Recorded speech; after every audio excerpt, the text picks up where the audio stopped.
2 কোটি টাকা দাবি করছে, 1 কোটি টাকা দাবি করে। সিনেমা হল নাই তো, আপনি দাবি তো করলে হবে না। এবং সাকিব ভাইকে তো একাই নিজেই রাজত্ব করতে চাইতেছে।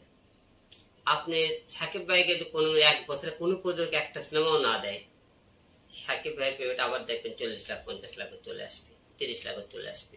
সাকিব মানে হলগুলোর মনে করে এরকম বাঁচতে চাইলে সিনেমা হল বছরে 4টে মুভি লাগবে। সাকিব ভাইয়ের সব সিনেমায় যে প্রিয়তমা হবে তা না, সব যে মনে করেন তুফান হবে তা না।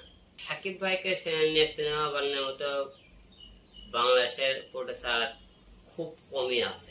ওরা বাংলাদেশ থেকে যে টাকাটা খরচা করছে আপনি এই সিনেমাতে উঠাতে পারেনি। খবর রাখে অনেকে বলতেছে যে বললেন এত কোটি টাকা এতটা কোটি টাকা, সম্পূর্ণ ভুয়ো এই কথাগুলো।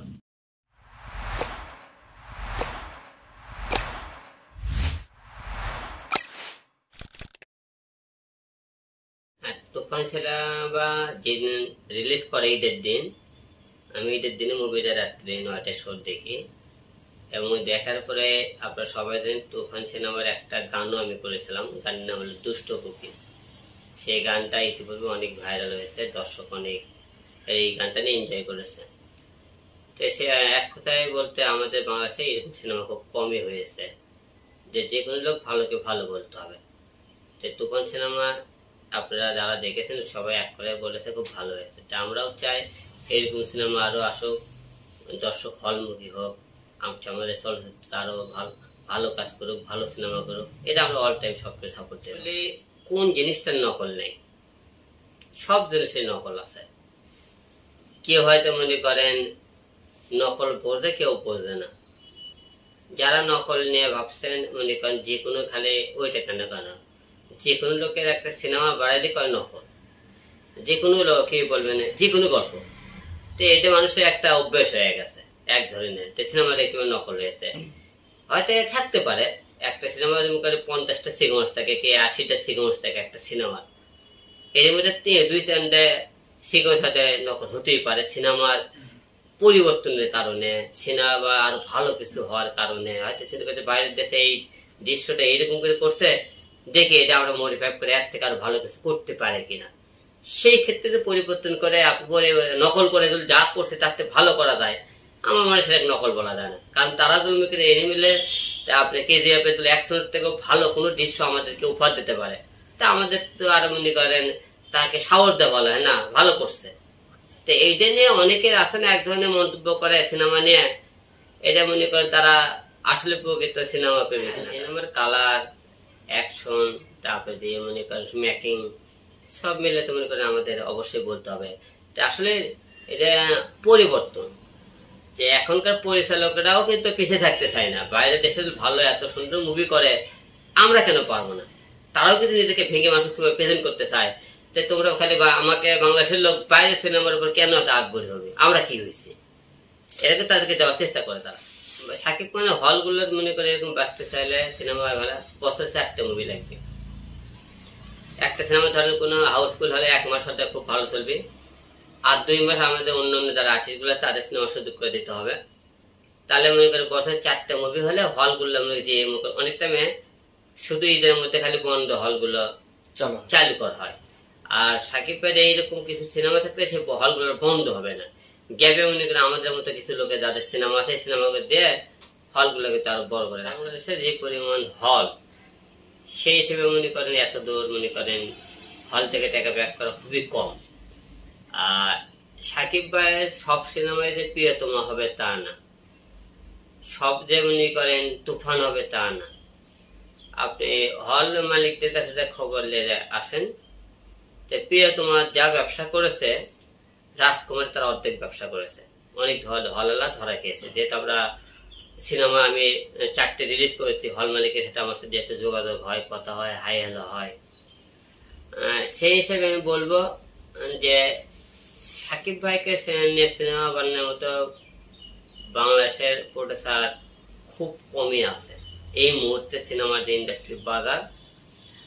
আর তুফানটাও এত মনে করেন বাংলাদেশে যদি একটি মাত্র কোনো প্রযোজক থাকতো এত রোষ করা সম্ভব হতো না, কারণ এই সিনেমাতে 3টে মালিক, আলফা, তারপরে মানে এসবিএফ, চরকি, তাহলে 3 ঝুলে মানে যে কোনো একটা কথা 10 লাগে না, যে কোনো কাজ 10 লাখে বোঝা হয়।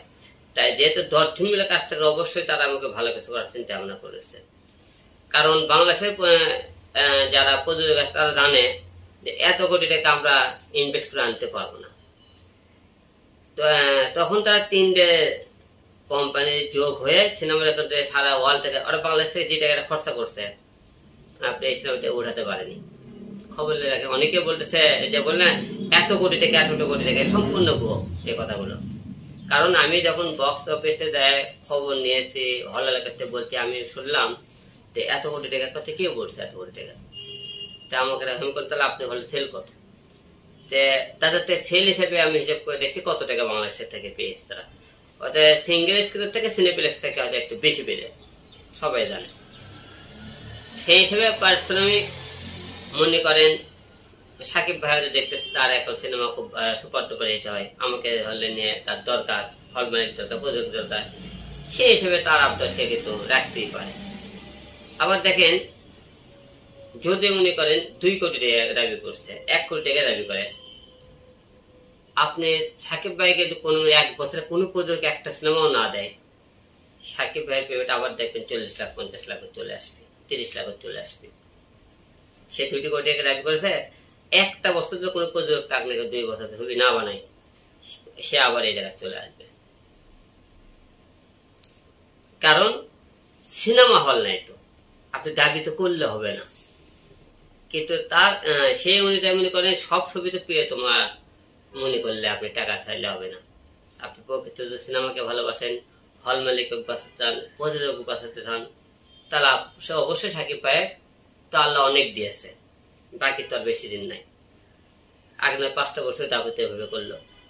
তাহলে এই সময়টা মনে করেন যে সে কিছু হল মালিক বাঁচায়, কিছু লোক মানে সহযোগিতা করে, তাহলে আরো আমাদের চলে চলবে। এবং সাকিব ভাই কিন্তু একাই নিজেই রাজত্ব করতে চাইতেছে। তার সিনেমাতে আমাকে বাংলাদেশে কোনো একটা সিকিন হিরো, কোনো একটা হিরোকে তার পাশে টেনে আনবে, তাও কিন্তু আনতেছে না। বাংলাদেশে কিন্তু কোনো নায়িকা 2টার মধ্যে একটা বাইরের দেশ ছিল, হয়তো বাংলাদেশে একটা নিয়ে তুললো, কে বাংলাদেশে অনেক বড় বড় হিট নায়িকা আছে তাদেরকে একটা নিয়ে উঠালো, তাও কিন্তু করতেছে না। কিন্তু আমাদেরকে শুধু খালি সাকিব ভাই দোষ দিলে হলে আমাকে প্রযোজকের দোষ আছে, সাকিব ভাইয়ের দোষ আছে, এই চলচ্চিত্র ধ্বংসের কারণে। কিন্তু এখন একটা করে মনে করেন সাকিব ভাই ইচ্ছা করলে কিন্তু 10টা হিরো কিন্তু তারপর আরো ব্রেক আপ দিতে পারে, উঠাতে পারে, এবং মনে করেন কোনো হিরোইনকেও তুলতে পারে।